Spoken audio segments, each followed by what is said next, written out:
આજે આપણે કાચી કેરી અને પાકી કેરી બંનેમાંથી આંબોળિયા બનાવવાના છીએ। એના માટે રાજાપુરી કાચી કેરીની પસંદગી કરવાની છે। કાચી કેરી જે છે તે તાજી લેવાની છે। પાકી કેરી જે છે તે આવી રીતના અધકચરી જે પાકેલી હોય એવી કેરી પસંદ કરવાની છે। કડક કેરી પસંદ કરીશું, બહુ પાકી કેરી પસંદ નહીં કરીએ। હવે આ બંને કેરીમાંથી આપણે છાલ ઉતારી લઈશું। પહેલાં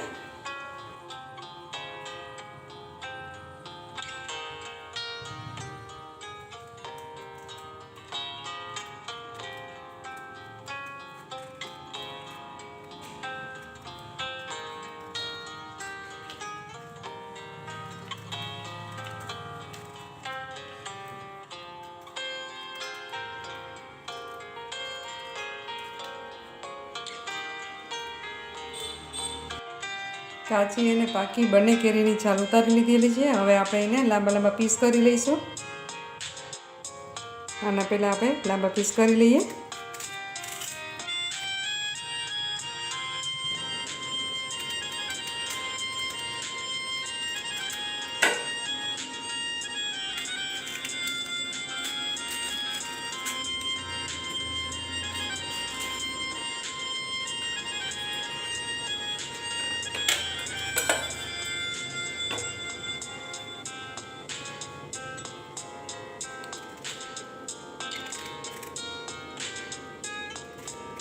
આવી પતલી પતલી ચીરો બનાવી લેવાની છે। બહુ જાડી પણ નથી રાખવાની અને બહુ પાતળી પણ નથી રાખવાની।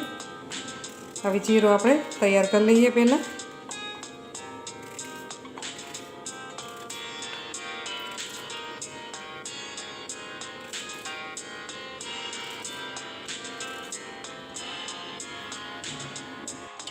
આ આપણી પાકી કેરી કટિંગ કરી લીધેલી છે। એની અંદર આપણે 1 ચમચી મીઠું નાખીશું। 1 ચમચી મીઠું નાખીને 10 મિનિટ માટે આને રહેવા દેવાનું છે। મીઠું નાખવાથી જે થોડો ઘણો પાણીનો ભાગ છે તે નીકળી જશે અને કેરી આપણી ખટમીઠી અને સ્વાદિષ્ટ બનશે। 1 ચમચી મીઠું જે છે તે કાચી કેરી જે છે તે એમાં નાખીશું। પાકી કેરી છે તેને જે આપણે મોટા મોટા કટકા કરવાના છે, એને બહુ પતલા કટકા કરશું નહીં। આવા મોટા કટકા કરીને આપણે આને મીઠું નાખીને 10 મિનિટ રહેવા દઈશું અને આવી રીતના એને મિક્સ કરી લઈએ।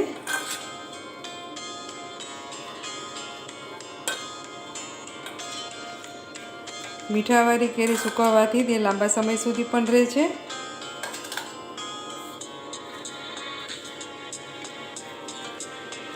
પાકી કેરી છે તેને 10 મિનિટ માટે જ આપણે ઢાંકીને રહેવા દેવાનું છે। કાચી કેરીને પણ આપણે 1 કલાક માટે ઢાંકીને રહેવા દેવાની છે। કાચી કેરી 1 કલાક માટે રહેવા દઈશું અને પાકી કેરી જે છે તેને 10 મિનિટ માટે આપણે ઢાંકીને રહેવા દઈશું। પાકી કેરીમાં જે મીઠું નાખીને આપણે 10 મિનિટ રાખેલું હતું તેમાંથી પાણી છૂટું પડી ગયું છે। હવે આને આપણે તડકામાં સૂકવવાની છે। 1 દિવસ કે 2 દિવસ માટે આ તડકામાં આપણે સૂકવીશું। કપડું લઈને અને એની અંદર આપણે પોળી કરી દેવાની છે। આવી રીતના બધી જ કેરીને આપણે એક એક આવી રીતના પોળી કરી દઈશું।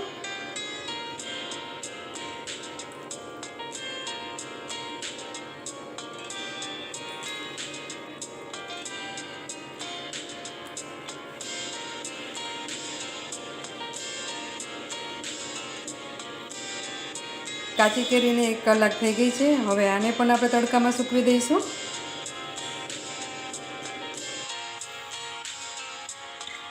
આપણે કાચી કેરી અને પાકી કેરીના જે આંબોળિયા બનાવેલા હતા તે સૂકાઈને તૈયાર થઈ ગયા છે। પાકી કેરીના આંબોળિયા આવા સેજ આપણે ઢીલા જ રહે છે અને એરટાઈટ ડબ્બામાં ભરીને આપણે રાખી શકીએ। અને આ કાચી કેરીના આંબોળિયા જે છે તે પણ સૂકાઈને સરસ તૈયાર થઈ ગયા છે। કાચી કેરીના આંબોળિયા જે બનાવેલા છે તેને પલાળીને આપણે ચટણી પણ બનાવી શકીએ। પાકી કેરીના જે આંબોળિયા છે તેનો સ્વાદ ખૂબ જ સરસ આવે છે। ઘણા લોકો બારેમાસ પાકી કેરીને સ્ટોર નથી કરતા, તો એના માટે કેરીનો રસ જો બનાવવો હોય તો આવી રીતના પાકી કેરીના આંબોળિયા આપણે તૈયાર કરી લઈશું અને પછી મિક્સરની અંદર આંબોળિયા અને પાણી નાખીને આને ક્રશ કરીને કેરીનો રસ આપણે બનાવી શકીએ।